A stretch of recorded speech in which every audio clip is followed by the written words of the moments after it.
Bonjour, bienvenue dans la vidéo MindView 6 autour de la gestion de projet. Nous allons assumer que vous avez une connaissance basique de MindView 6. Dans cette vidéo, vous apprendrez à tourner vos brainstorming en plan d'action. Vous apprendrez aussi à faire un WBS, ajouter des informations aux tâches et même à planifier dans la vue Gantt. Vous apprendrez aussi à faire une ligne de temps, créer un rapport de projet et à exporter vers Microsoft Project, Word et PowerPoint. Nous avons déjà créé une mind map avec 4 phases, planning, produit, marketing et vente. Et chacune de ces phases a différentes branches avec à l'intérieur différentes informations. Dans cette mind map, j'ai ajouté la numérotation qui numérote les branches et les sous-branches dans l'ordre de lecture, c'est-à-dire l'ordre de lecture des aiguilles d'une montre. Vous pouvez retirer cette numérotation en venant à cet endroit-là et en cliquant sur aucune numérotation. Cette numérotation, vous allez la retrouver de façon linéaire dans la vue Gantt.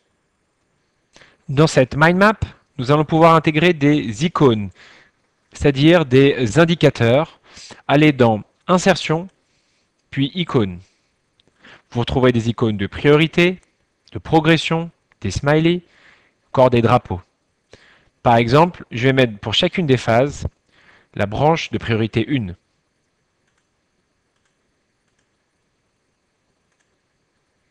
On peut sinon sélectionner avec CTRL différentes branches et associer à ces différentes branches la même icône. Nous allons voir maintenant comment transformer cette mind map en WBS. Allez dans Affichage, Vue Map, puis Organigramme. Vous retrouvez votre mind map dans le format WBS. J'ai la possibilité de me concentrer sur une seule partie de la carte, par exemple Planning, en appuyant sur Focus sur branche. Cela fera disparaître temporairement les autres parties de la mind map. Dans MindView, vous avez la possibilité d'ajouter des informations pour chacune des tâches depuis la vue Mind Map grâce à l'onglet Tâches temps sur la partie droite de l'écran. Pour chacune des tâches, vous allez pouvoir ajouter une durée avec les unités que vous voulez, une date de début, une priorité, une indication sur la progression et sur les ressources. Vous allez avoir aussi la possibilité de définir des caractéristiques générales du projet en cliquant sur Informations sur le projet. Vous pouvez planifier à partir du début ou à partir de la fin, notamment si vous faites un rétro-planning. Lorsque vous cliquez sur Informations sur le projet au démarrage du projet, il faut savoir que toutes les dates de début sont la date du jour. Mais vous pouvez toutes les modifier en choisissant ici une autre date de début. Donc par défaut, toutes les tâches se positionneront à minimum au 7 janvier 2015. Vous allez pouvoir aussi, en cliquant sur Ressources du projet, identifier les différentes ressources qui participeront à ce projet. Je vais par exemple créer une ressource Julien, pouvoir lui attribuer une adresse email,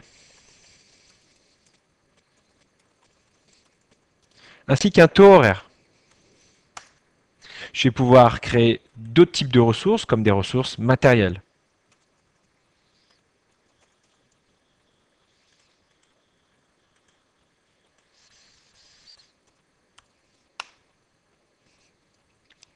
Concernant les ressources, si vous êtes un utilisateur d'Outlook, vous pourrez les extraire de votre carnet d'adresses, utiliser Active Directory. Si vous êtes un utilisateur de notre espace de travail collaboratif MindView Share Workspace, vous pourrez aussi lier vos ressources à cet espace. Ou encore, vous pouvez importer des ressources depuis un autre projet MindView. Nous allons regarder maintenant le calendrier du projet qui va vous permettre de définir les heures et les jours travaillés dans votre entreprise. Je peux ici choisir le nombre d'heures travaillées par jour, par semaine et par mois. Nous pouvons aussi modifier les heures travaillées à la journée près. En recliquant sur le calendrier du projet, vous pouvez par exemple mettre vos périodes de vacances en cliquant sur effacer. Cela chômera le jour que vous avez sélectionné. Si vous voulez modifier les plages horaires travaillées du mois de mars par exemple, vous pouvez sélectionner du lundi au vendredi, puis modifier les heures ouvrées à cet endroit-là.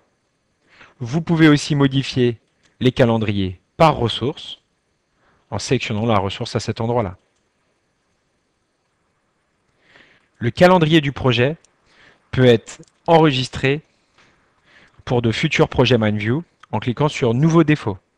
Vous pouvez aussi exporter et importer d'autres calendriers. Maintenant que nous avons modifié les informations sur le projet, le calendrier du projet et les ressources du projet, nous allons pouvoir planifier chacune des tâches.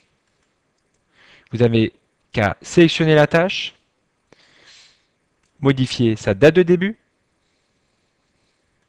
sa durée, en choisissant l'unité qui vous convient, et MindView déterminera automatiquement la date de fin.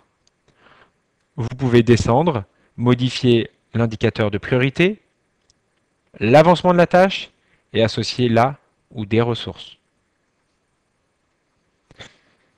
MindView va vous permettre d'afficher ces différentes informations sous la branche pour rendre l'information encore plus visuelle. Vous n'avez qu'à faire un clic droit sur la branche, puis afficher données et sélectionner là où les données que vous voulez avoir. Par exemple, les dates de début, la progression, les ressources ou encore la durée. Pour accélérer cette vidéo tutoriel, j'ai ajouté des données aux autres tâches juste en dessous de définir l'équipe. Je peux d'ailleurs sélectionner en faisant un glisser-déposer et sélectionner plusieurs branches, puis en allant dans Format, Afficher données. J'insérerai sous les branches les différentes données qui m'intéressent en même temps. Je peux aussi voir l'information qui m'intéresse au niveau de la branche parent, de la même façon en faisant un clic droit, Afficher données, date de début, date de fin, pour voir l'étendue de la phase, ou la progression. Donc ça sert un bon moyen de voir à la fois à un haut niveau ou un niveau très détaillé les différentes informations des tâches. Nous pouvons aussi avoir une vue complète de notre projet en supprimant le focus sur branche et en faisant apparaître sous les branches les différentes données. Donc nous voyons que c'est un WBS efficace avec les différents livrables, avec les différentes informations consolidées au niveau supérieur, jusqu'à la racine, où nous voyons que le projet s'étend du 7 janvier au 17 février et a aujourd'hui une progression de 50%. Pour ceux qui préfèrent planifier depuis une vue Gantt, vous pouvez aller dans l'onglet Affichage ou Accueil et en cliquant sur Gantt. Une fois dans la vue Gantt et dans l'onglet Outils Gantt, vous pourrez modifier la structure de l'arborescence avec ABC rehaussé. Vous pourrez allouer des ressources aux tâches. Vous pourrez donner différents niveaux de progression. Encore de travailler avec les dépendances ou les prédécesseurs. Définir une tâche en tant que inactive. Faire des zooms avant, zoom arrière. Voir apparaître le chemin critique du projet. Ou encore de décider quelle colonne vous voulez voir apparaître dans la partie de gauche. Vous aurez aussi accès aux ressources du projet, informations sur le projet et calendrier du projet. Pour chacune des tâches, vous allez pouvoir modifier la durée de la tâche, la date de début, travailler avec les prédécesseurs, la progression, l'indicateur de priorité ou les ressources. Après avoir choisi une tâche, vous pouvez cliquer sur Informations sur la tâche, où vous pourrez modifier son nom, lui appliquer une contrainte, lui donner une échéance.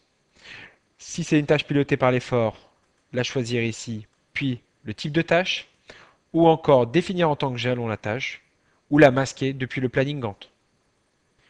En continuant dans ce menu, nous pouvons aller dans l'onglet Prédécesseur, où on pourra choisir un prédécesseur à la tâche, un type de liaison et un décalage.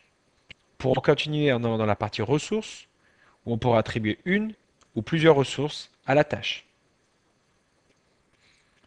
Depuis la vue Gantt, nous aurons aussi la possibilité de créer la liaison fin-début en faisant du glisser-déposer du prédécesseur vers la tâche. Pour accélérer cette vidéo tutoriel, j'ai ajouté différentes données dans le planning. J'ai même modifié les couleurs. On a pu voir les différentes informations aussi lorsque les tâches sont terminées. Nous pouvons d'ailleurs continuer à modifier, juste en glisser-déposer, la date et la durée des tâches. En allant dans l'onglet Création, vous pouvez afficher à côté des barres le nom des tâches et le nom des ressources. Si vous cherchez un autre moyen, peut-être plus efficace et visuel, de présenter votre plan d'action, vous pouvez changer de vue et aller dans la vue ligne de temps en allant dans Affichage et ligne de temps. Vous allez pouvoir ainsi parcourir le déroulé du projet en une seule vue. MindView 6 va vous permettre aussi d'éditer différents types de supports grâce aux exportations et l'intégration avec la suite Office. Si vous allez dans Fichier, puis Exporter, vous aurez ici la liste des possibilités d'exportation. Nous pourrons exporter vers un rapport Word, une présentation PowerPoint, générer un tableau Excel avec toutes les données du projet ou encore envoyer dans son gestionnaire de tâches les tâches du projet. Nous pourrons aussi exporter tout le projet vers Microsoft Project. Pour le premier exemple, nous exportons vers Word pour avoir le compte-rendu complet du projet, ce qu'on appelle aussi dans certains cas le WBS Dictionary. Vous irez dans Exportation avancée. Vous pourrez choisir un modèle de votre document Word et aussi décider, dans l'onglet Général, d'intégrer certains types de données, comme les dates, la priorité, la progression ou les ressources. Le document Word généré comprendra déjà une table des matières. Vous retrouvez la mind map, le sommaire, selon la même décomposition, la même structure que le WBS, et dans le corps du document, toute l'information que vous avez décidé d'intégrer, que ce soit des données de date de début, date de fin, priorité ou progression, ou les différentes notes que vous avez pu intégrer dans différentes branches. Vous aurez aussi la possibilité d'éditer un diaporama PowerPoint depuis votre fichier MindView, en allant dans Fichier, Exporter, choisissez l'exportation PowerPoint et l'exportation avancée. De la même manière, vous choisirez votre modèle et dans l'onglet Général, différentes données que vous voudrez intégrer, comme notamment l'image de la mind map. En cliquant sur Exporter, MindView générera le document PowerPoint associé. Ce diaporama PowerPoint sera construit de la façon suivante. Chaque branche deviendra une diapositive, avec le contenu des branches deviendra le contenu des diapositives. Vous aurez aussi la possibilité d'exporter votre projet MindView vers Excel, dans lequel vous retrouvez toutes les données de planification, de ressources, de progression dans un tableau Excel. En allant dans Fichier, Exporter, Exportation Excel avancée, allez dans Général, choisissez par exemple la vue structurée et décidez d'inclure toutes les données dans le fichier Excel.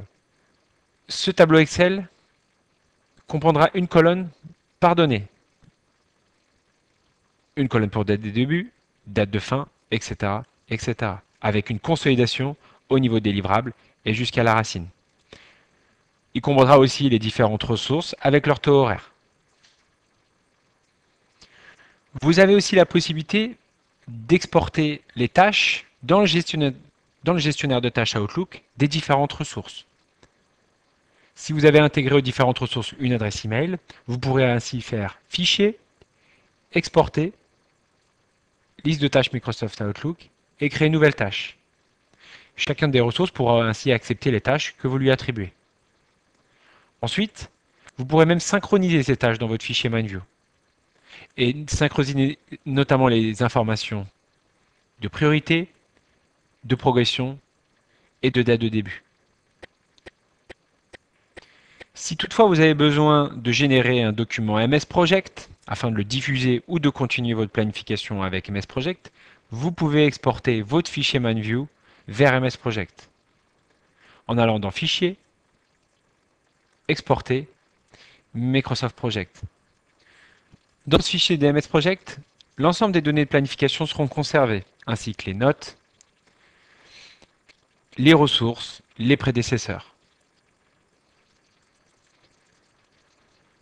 Outre la possibilité d'exporter son fichier MindView vers différents supports, vous avez la possibilité aussi d'importer dans MindView. C'est-à-dire après avoir fait des modifications dans votre Word, PowerPoint ou Excel par exemple, vous pouvez réimporter toutes ces données-là dans un nouveau fichier MindView en allant dans Fichier et Importer.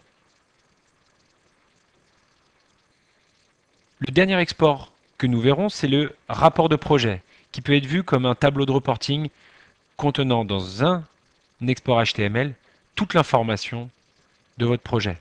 En allant dans Fichier, Exporter, Rapport de projet.